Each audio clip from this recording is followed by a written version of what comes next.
জয় নিতাই গৌর হরি বল। বৃন্দাবন ধাম থেকে বলছি। এটি বৃন্দাবন ধামের কোনো একটি বৃক্ষতল। আমি বসে আছি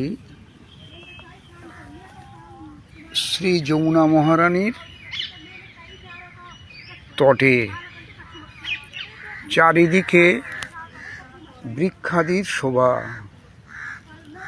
আপনারা দর্শন করুন। প্রতিদিনকার মতো আজকে আমাদের শাস্ত্র সিদ্ধান্ত অনুযায়ী ভাগবতীয় আলোচনার বিষয় জয় নিতাই গৌর হরি বল।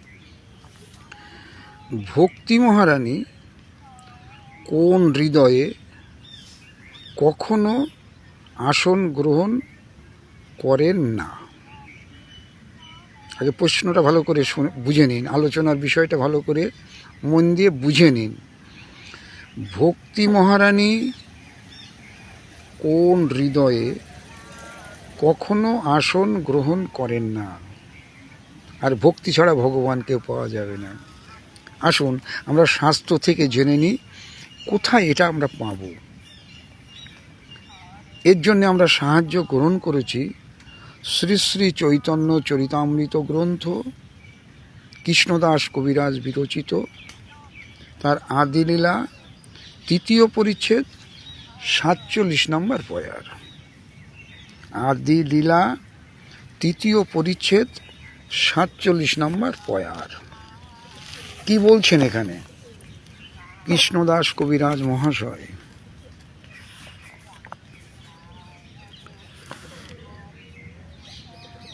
জীবের কলমশ তম নাশ করিবারে অঙ্গ উপাঙ্গ নাম নানা অস্ত্র ধরে। আরেকবার শুনুন। জীবের কলমশ তম নাশ করিবারে অঙ্গ উপাঙ্গ নাম নানা অস্ত্র ধরে। কলমশ কথাটার একটু বিশ্লেষণ। কলমশ হলো ভক্তি বিরোধী কর্ম।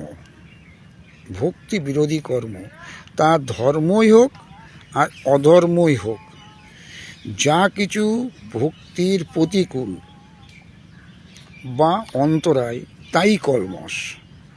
ভক্তির প্রতিকূল বা অন্তরায় তাই হলো কলমশ।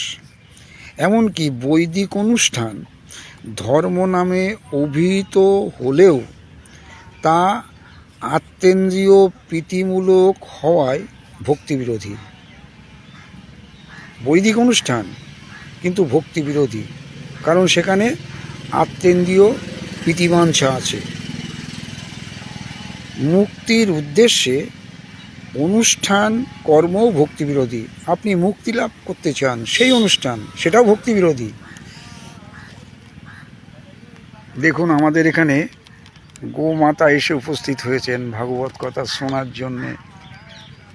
বৃন্দাবনে গোমাতা। আসুন আমরা আবার আলোচনায় চলে আসি। মুক্তির উদ্দেশ্যে অনুষ্ঠিত কর্মও ভক্তি বিরোধী, অর্থাৎ যাতে কৃষ্ণ প্রীতি, অর্থাৎ যাতে শ্রীকৃষ্ণ প্রীতি নেই তাই ভক্তি বিরোধী। একদম পরিষ্কার কথা।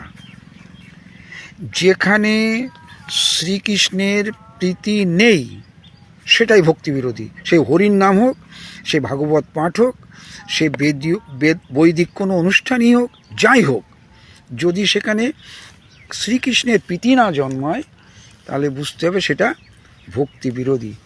যাও যাও, রাধে রাধে।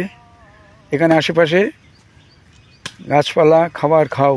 রাধে রাধে। গোমাতা কি জয় হোক। শুনতে এসেছিল একটুখানি। জয় নিতাই গৌর হরি বল। তাহলে ভক্তির একমাত্র তাৎপর্যই হলো শ্রীকৃষ্ণ প্রীতি।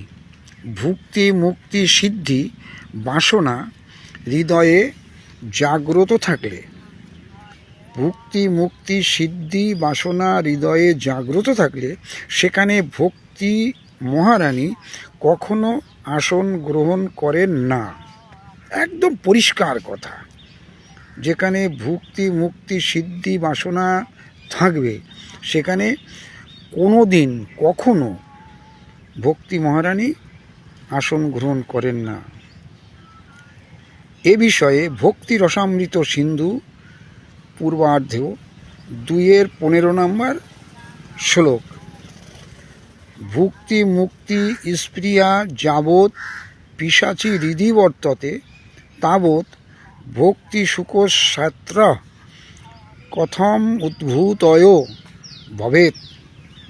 আরও বলছেন, কলিহত জীবের এই ভক্তিবিরোধী কর্মাসক্তি দূর করবার জন্য শ্রীকৃষ্ণ অঙ্গ উপাঙ্গ ও হরে কৃষ্ণ নাম রূপ অস্ত্র নিয়েই অবতীর্ণ হয়েছেন। তাহলে আমরা জানলাম জীবের কলমশ নাশ করার জন্যে কি উপায় বললেন এবং কার হৃদয়ে ভক্তি মহারানী কোনো দিন কখনো আসন গ্রহণ করেন না জানলাম চৈতন্য চরিতামৃতের আদি লীলা 3য় পরিচ্ছেদ 47 নম্বর শ্লোক থেকে। আপনারা সবাই ভালো থাকুন, আনন্দে থাকুন। আজ এ পর্যন্ত। জয় নিতাই গৌর হরি বল। জয় শ্রী রাধে শ্যাম।